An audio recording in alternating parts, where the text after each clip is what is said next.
yang mendukung jari telunjuk itu digerak-gerakkan. Berarti bukan sekali gerak. Kalau sekali gerak itu namanya memberi isyarat. Kalau berkali-kali itu namanya menggerak-gerakkan. Ya. Nah, cuma menggerak-gerakkan ini pertama di sini adalah harus ada bacaan doanya. Harus ada redaksinya bacaan doa di saat ada bacaan doa.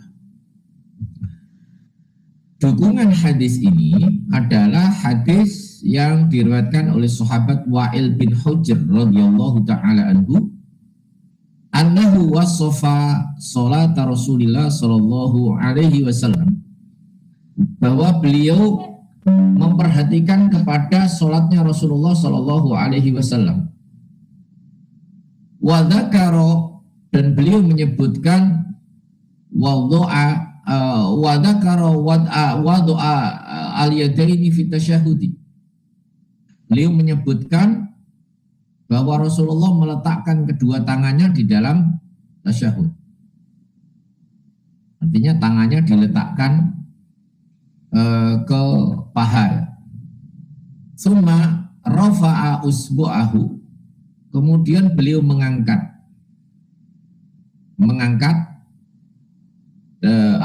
tangan itu. Rafa'a summa rafa'a, kemudian mengangkat usbu'ahu, jarinya. Jari yang dimaksud ini adalah jari telunjuk. Fara'aituhu, kemudian aku melihat beliau jari telunjuknya beliau itu yuharrikuha, beliau menggerak-gerakkannya, yad'u, dengan berdoa, biha, dengan kondisi menggerak-gerakkan itu. Ya, di sini redaksinya menggunakan biha bukan bihi. Artinya kembalinya kepada usbu tadi itu. Usbu artinya adalah jari-jari tadi itu. Jadi beliau menggerak-gerakkan jari telunjuknya ini, menggerakkan satu jari telunjuk ini, menggerak-gerakkan saat beliau berdoa. Lah, yang saudara kita yang terbiasa menggerak-gerakkan jari saat tasyahud, ini harus memperhatikan bahwa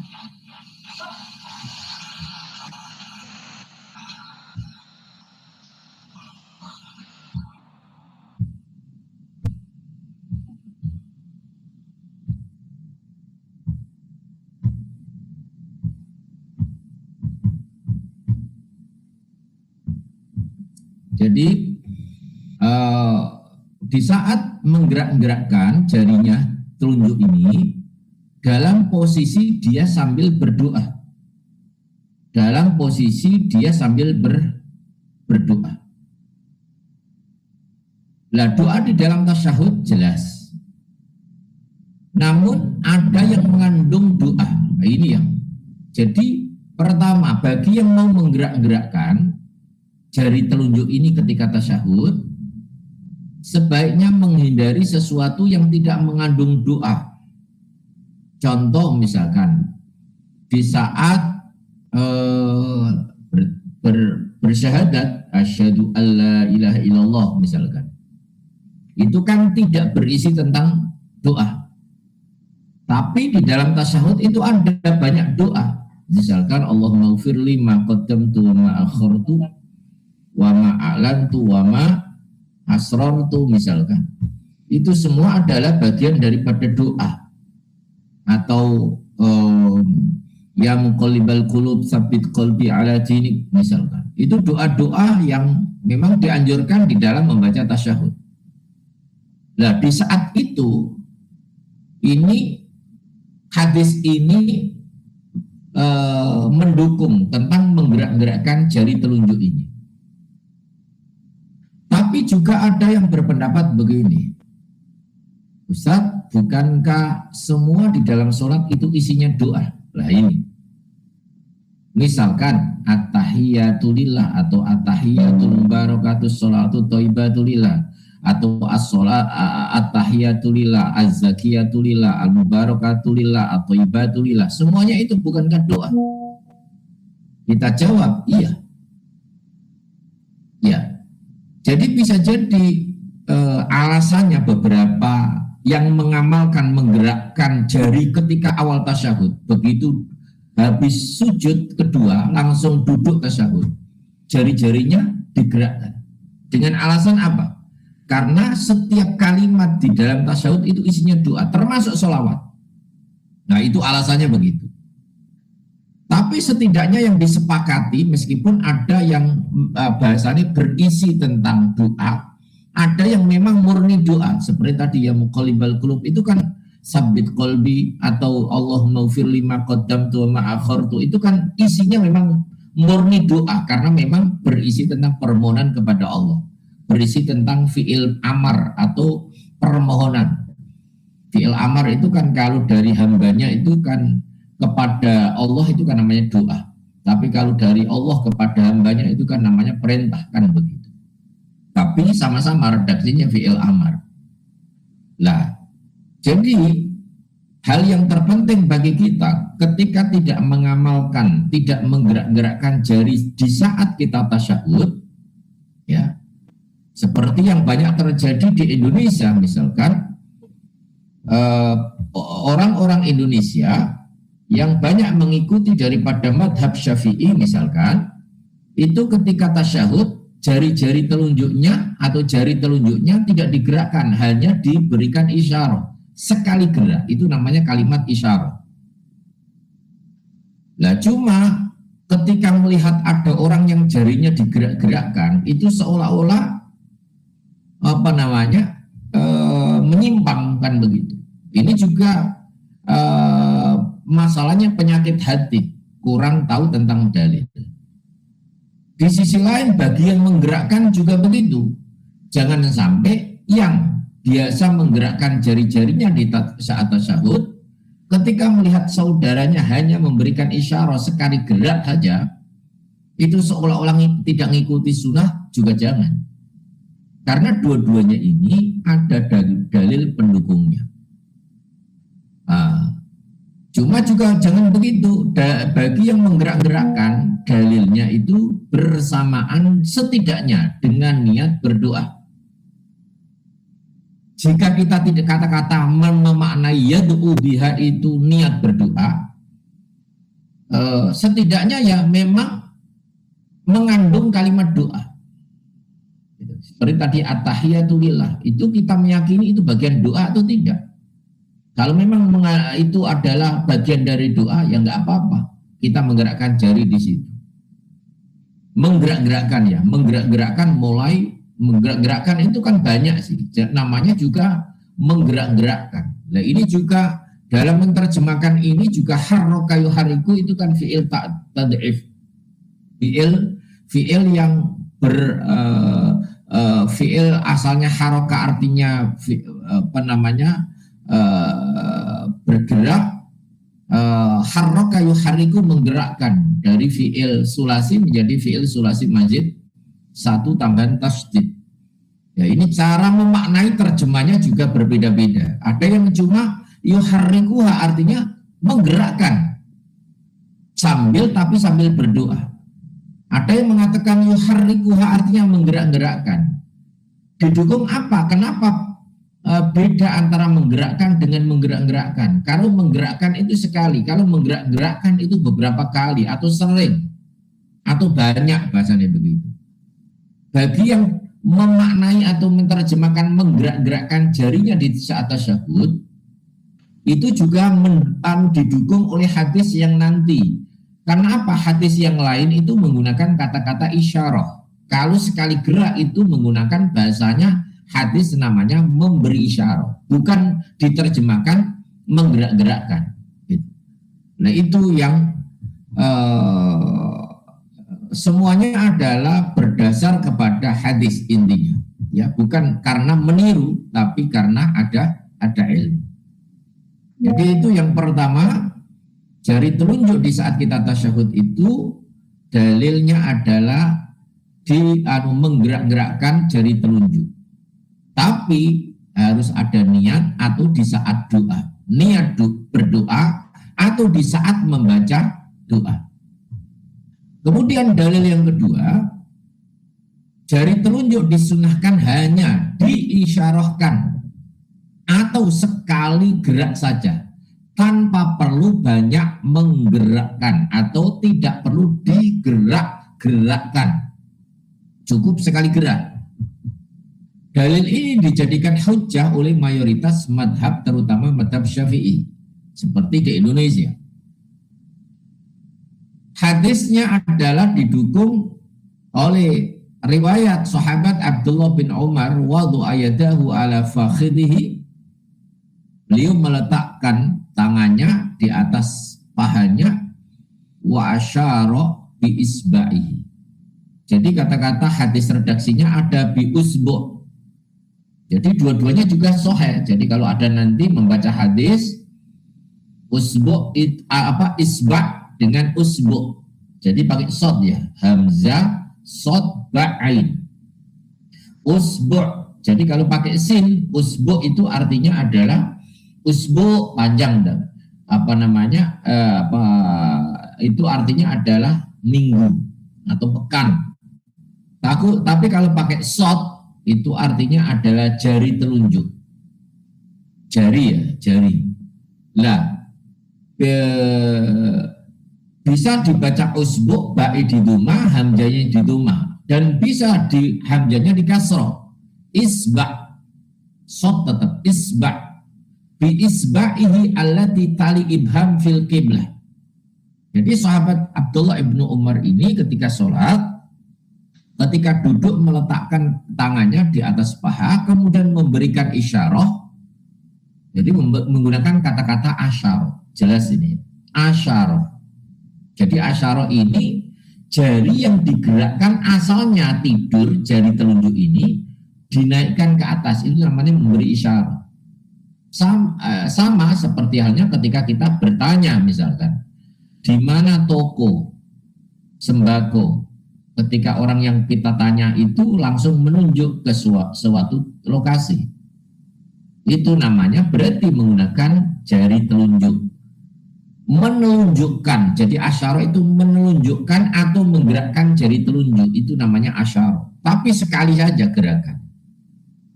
Nah, posisi jari yang dimaksud itu, kenapa kata-kata usbu atau isba ini diartikan telunjuk? Sebenarnya kata-kata isba atau usbu itu diartikan jari yang bersifat umum. Tapi ada redaksi yang mengkhususkan, yaitu kalimat allati talil ibham. Jari yang berdampingan dengan ibu jari jempol. Ya begitu. Lalu cara memberikan isyarah, menunjukkan jari telunjuk ini kemana? Fil kiblati, ke arah kiblat. Artinya jari yang asalnya jari telunjuk ketika kita duduk saat tasyahud itu menghadap ke bawah, kita naikkan, kita acungkan jari telunjuk ini ke arah kiblat, bukan ke arah langit ya, ke arah kiblat. Nah ini kadangkala saking semangatnya sampai terlalu naik ke atas langit. Nah ini juga kurang sesuai dengan sunnah. Ya, sunnahnya apa? Fil kiblati, ke arah kiblat, memberikan isyarah ke arah kiblat. Wa qala hakadha ra'aitu Rasulullah sallallahu alaihi wasallam yasna. Beliau mengatakan, beginilah aku melihat Rasulullah di dalam sholatnya. Beginilah yang dilakukan oleh Rasulullah yang aku lihat. Jadi kata-kata yasna berarti yang beliau perbuat. Begitu. Rawahu Muslim. Hadis yang sama artinya memberikan isyarah, hadis pendukung kedua adalah hadis dari sahabat Numair al-Khuzai. Qala, beliau mengatakan, ra'aitu an-nabiyyah, aku melihat Nabi sallallahu alaihi wasallam wadi'an yadahul yumna, meletakkan tangannya beliau yang kanan fis sholati, di dalam sholat. wa yushiru bi usbu'ihi as-sababata atau as-sababati wa yushiru bi usbu'ihi as-sababati.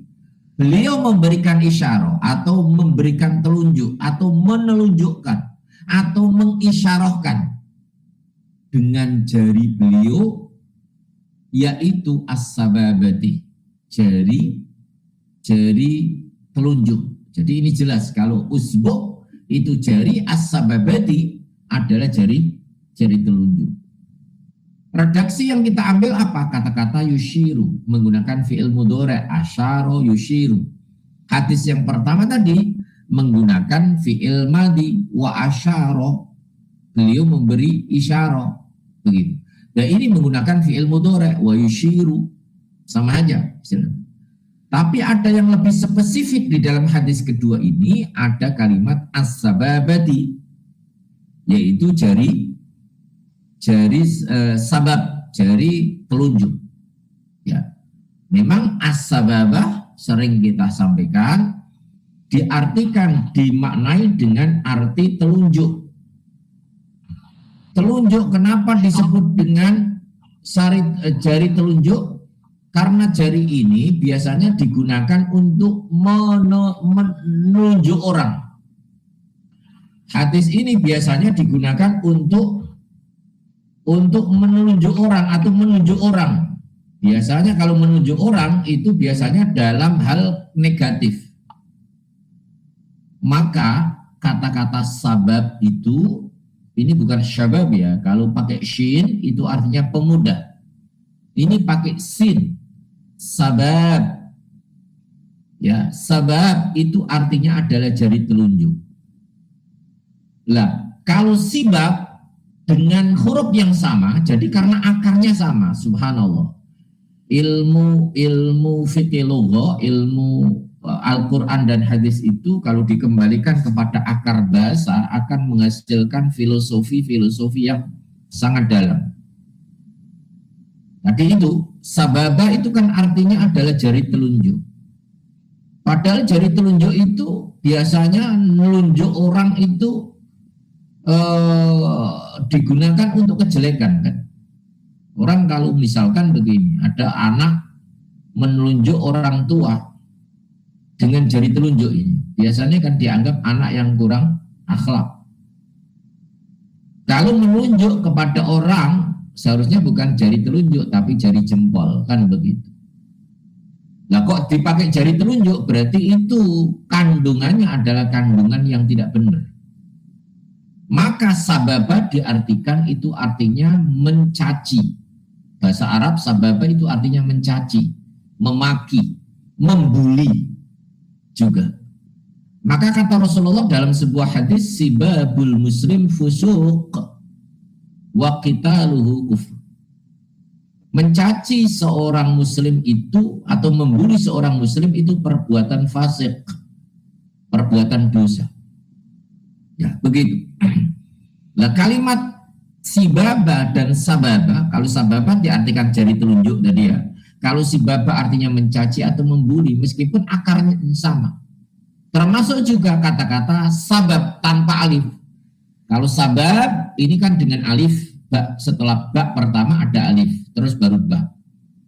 Diartikan jari telunjuk. Sibab diartikan membuli, mencaci, memaki. Itu juga sama, sin, ba, alif, ba. Tapi kalau sabab itu tanpa alif, diartikan bahasa kita artinya sebab. Lah, makanya ada sebab, ada musabab. Biasanya segala permasalahan itu ada sebab. Lah, sebab umumnya sebab ini sesuatu yang negatif. Sebabnya apa? Gitu. Jadi maka di dalam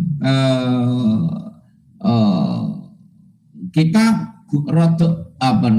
sebaiknya menghindari kata-kata sabab, sebab maupun sibab, kecuali kata-kata sababa yang digunakan untuk Allah, digunakan untuk Allah, sama seperti berzikir. Zikir itu artinya menyebut. Kalau zikrullah menyebut Allah, pasti itu baik. Nggak akan mungkin orang menyebut Allah itu jelek. Maka zikir kepada Allah, zikir itu kan artinya menyebut, tutur, menutur kata, menuturkan sesuatu, melahirkan ucapan, kata, suara di dalam lisan. Itu kan artinya zikir. Ketika disandarkan kepada Allah, zikrullah, berarti itu pasti positif. Tapi kalau zikrun nas, meskipun mungkin kita memuji, biasanya itu jelek. Zikrun nas, menutur atau menyebut manusia, meskipun kita memujinya misalkan. Makanya tidak heran Rasulullah termasuk juga ketika ada orang memuji seseorang dengan pujian di hadapannya, itu merasa sesuatu yang tidak baik di dalam Islam kan. Lah, kenapa? Karena memang umumnya itu adalah sama seperti zikir tadi itu. Jadi menyebut dengan adanya sabab-sibab itu manusia itu juga begitulah. Ketika tasyahud, seseorang tasyahud, jari telunjuk ini yang terbiasa digunakan untuk membuli, mencaci, menunjuk kejelekan orang. Saat sholat ini digunakan untuk pembersihan diri, untuk mensucikan jari-jari ini, agar yang terbiasa digunakan jari digunakan untuk menunjuk orang, digunakan untuk mencaci orang ini. Tasyahud, di saat tasyahud itu kita aktifkan supaya mencuci atau membersihkan daripada jari telunjuk yang digunakan untuk banyak mencaci manusia. Karena kita tidak mungkin menunjuk Allah, bahasanya kan begitu. Jarinya kita gunakan saat tasyahud itu kan menunjuk Allah. Digunakan menunjuk Allah atau memberi isyarat kepada Allah sesuatu yang negatif, tidak akan mungkin. Tapi kalau menunjuk manusia, biasanya adalah sesuatu yang negatif. Nah, ini tentang masalah kata-kata sababah. Dijelaskan di dalam hadis kedua ini memang lebih terperinci, artinya bahwa hadis tentang memberikan isyarat ketika kita duduk untuk tasyahud, memberikan sekali gerak itu namanya isyarat. Tapi kalau bukan lebih dari sekali, itu namanya menggerak-gerakkan dalam terjemahan sehari-hari. Nah, dengan demikian saudara-saudaraku, dua versi ini, jari yang kita gerakkan sekali gerak atau kita gerak-gerakkan beberapa kali gerak, ya, beberapa kali gerak, sebenarnya kedua-duanya itu didukung oleh dalil yang sahih. Lalu kembali kepada jiwa kita bersih atau tidak. Orang yang tidak terbiasa tasyahud dengan menggerak-gerakkan jari, ketika kanan kirinya itu menggerak-gerakkan, banyak pergerakan jarinya, itu merasa hatinya itu atau merasa terganggu, seolah-olah menganggap itu mainan, bermain-main, padahal niatnya itu berdoa, dan itu ada dalilnya. Dibalik juga yang kedua, yang biasa menggerak-gerakkan jari di dalam tasyahud misalkan, yang lain kok diam, seolah-olah meremehkan begini, ini kok apa nggak ngikuti sunnah misalkan, padahal sunnahnya menggerakkan. Padahal juga yang sekali menggerakkan itu juga ada sunnahnya, ada dalilnya. Jadi kita ini makanya bisa kita memilih dalam menyikapi beberapa hadis di atas itu yang terkesan kontradiksi, maka tidak perlu ada dieliminasi hadis yang ini lebih kuat, hadis itu lebih lemah, atau hadis yang menggerak-gerakkan jari ini lebih kuat, atau yang memberi isyarah lemah, atau dibalik yang isyarah itu kuat atau yang menggerakkan itu lemah. Jadi semuanya dalil hadis sahih. Jangan dipandang sanadnya lebih kuat atau lebih mulia, tidak. Melihat kepada sunnah itu begitu dengan pandangan cinta kepada Rasulullah. Itu amalan Rasulullah. Maka ketika kita mengatakan itu golongan ini, berarti itu tanpa kita sadari kita telah meremehkan kepada Rasulullah. Karena Rasulullah melakukan hal itu. Jadi jangan ada yang dibuang di antara hadis-hadis itu. Bisa caranya bagaimana? Bisa mengamalkan salah satu dalil yang sudah menjadi amalan rutin kita dalam bertasyahud. Silakan. Yang hanya memberi isyarah di saat tasyahud dengan jarinya cukup sekali saja diangkat, tapi ke arah kiblat, ya, ke arah kiblat. Pertahankan itu. Bagi yang sudah terbiasa menggerak-gerakkan, laksanakan di saat terutama diniati untuk berdoa atau dibaca di dalam kalimat-kalimat yang kaitannya dengan doa, karena itu ada dalilnya. Yang kedua, bisa mengamalkan dalil pertama dan kedua secara bergantian, baik di dalam sholat fardu maupun sholat sunnah. Supaya apa? Supaya menjernihkan kepada jiwa kita, supaya tidak menjadi kotor, supaya tidak bersuudzon kepada saudara kita, menganggap golongan ini dan golongan itu kepada orang yang berbeda dengan kita. Karena itu di antara misi kita dalam hidup seorang muslim itu begitu. Supaya tidak menjadi penyakit-penyakit fanatik, penyakit-penyakit hati kita. Ya. Yang ketiga, bila atau bisa dalam waktu mengamalkan dalil tersebut saat tasyahud dengan cara memberi isyarat, tapi saat membaca doa, jari telunjuk digerakkan. Nah, ini juga bisa. Misalkan mulai at-tahiyat sampai asyhadu alla ilaha illallah sampai baca sholawat hanya memberi isyarat. Ketika kok kita menjadi makmum, kok masih ada waktu, itu kan masih ada doa-doa banyak itu. Ya muqallibal qulub tsabbit qalbi ala dinik. Allahumma ighfir lima qaddamtu wa ma akhartu wa ma a'lantu wa ma asraftu anta a'lamu bihi minni antal muqaddim wa antal muakhir la ilaha illa anta. Misalkan itu kan bersifat doa karena memang ada fi'il amarnya itu. Allahumma ighfir kan, ighfir kan ampunilah aku. Kan begitu. Dan disitulah kita menggerakkan karena memang ada perintahnya untuk menggerakkan di saat doa.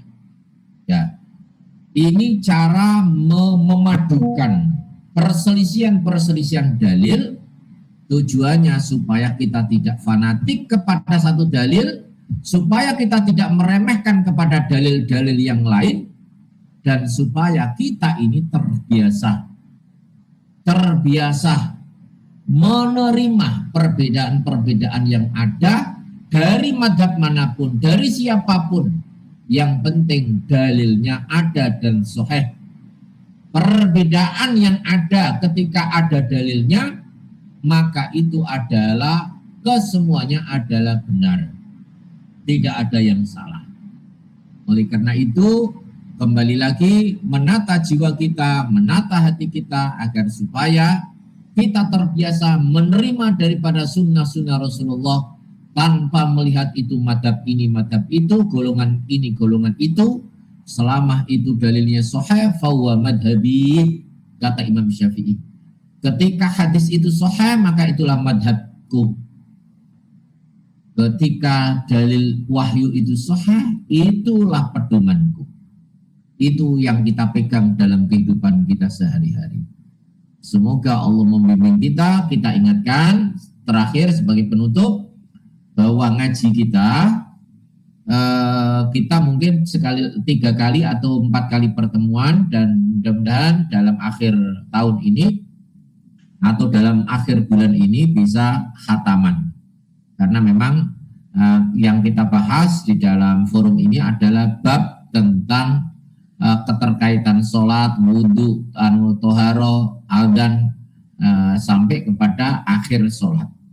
Nah, nanti mungkin bila ada waktu kita khataman sekaligus praktek sholat. Kita mungkin di bulan Sya'ban, pertengahan Sya'ban nanti kita siapa yang mau bertemu secara langsung, karena selama ini ngaji kita online, nanti kita offline makan bareng-bareng, misalkan sekaligus praktek